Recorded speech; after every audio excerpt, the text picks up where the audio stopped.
گناہگار ہوں پر گلابی نہیں ہوں، شرابی ہوں لیکن وہابی نہیں۔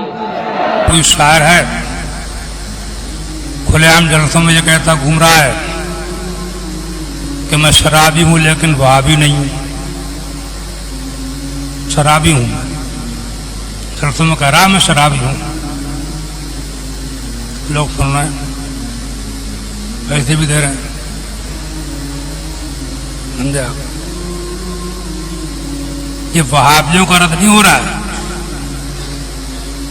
یہ کہنا کہ ہمارے مدرسے کے طلبا بے نمازی ہو سکتے ہیں، وہابی نہیں ہو سکتے، مذہب نہیں ہو سکتے، میں شرابی ہوں وہابی نہیں ہوں، یہ وہابیوں کا رد نہیں ہو رہا ہے، یہ سنیوں کو بے نمازی بنانے اور شراب پینے کی شرح دی جا رہی ہے، سمجھے؟ تو یہ بھی تو کہہ سکتے ہیں کہ ہمارے مدرسے کے لڑکے نہ بے نمازی ہوتے ہیں نہ بد مذہب ہوتے ہیں، کہہ سکتے نہیں کہہ سکتے، بولتے کو نہیں؟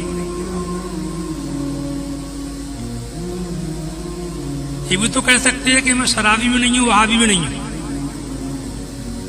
نہیں کہہ سکتے، مگر بات تو یہ ہے کہ وہ پلانا ہی ہے، مقصد جو ہے رد وہابیہ نہیں ہے، مقصد پلانا ہے، نمازوں کے معاملے میں لاپرواہ بنانا ہے، سمجھے؟ ان جلسوں میں ہو رہا ہے، جلسے خدا کا خوف پیدا کرنے کے لیے ہوتے تھے، آدمی جلسے سنتا تھا توبہ کر کے آتا تھا، آج تک شراب نہیں پیوں گا، نماز نہیں چھوڑوں گا، ڈرتا تھا۔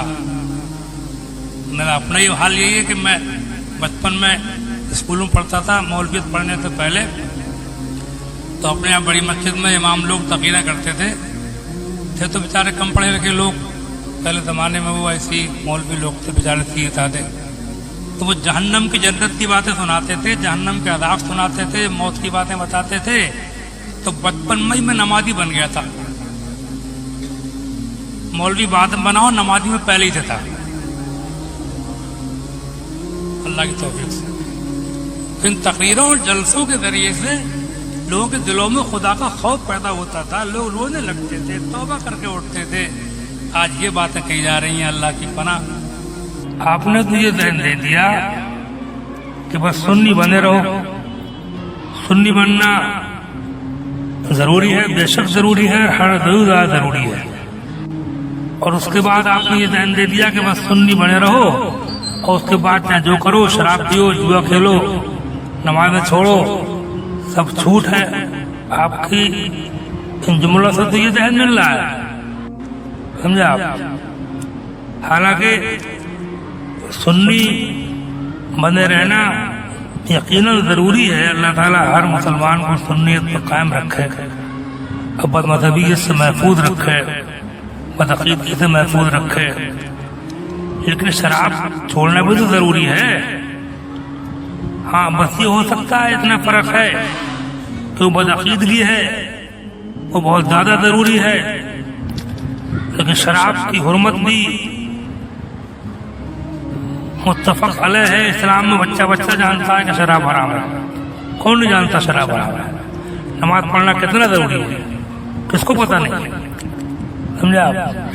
میں پوچھتا ہوں کیا سنیوں کے لیے شراب پینا معاذاللہ جائز ہے؟ کیا ان کے لیے نماز چھوڑنا جائز ہے؟ بھائیو خدا کے لیے رحم کرو، اللہ آپ پر اپنا فضل فرمائے۔ ایک تو ویسی مسلمانوں میں دن بدن بے نمازیوں میں تعداد بڑھتی جا رہی ہے، مشکل سے 5% بھی پانچوں ٹائم کے نمازی نہیں ہے پابند، اور نوجوانوں میں جو شراب کا دور بدن بڑھتا جا رہا ہے۔ دوسری طرف آپ لوگ اسٹیجوں پر اس قسم کی باتیں کر رہے ہیں، میری بات پر غور کیجئے، برا نہ مانیے، بلکہ میری بات پر غور کیجئے کہ آپ یہ اسلام کی صحیح تبلیغ و ارشاد کر رہے ہیں یا آپ کو کوئی چوک تو نہیں ہو رہی ہے؟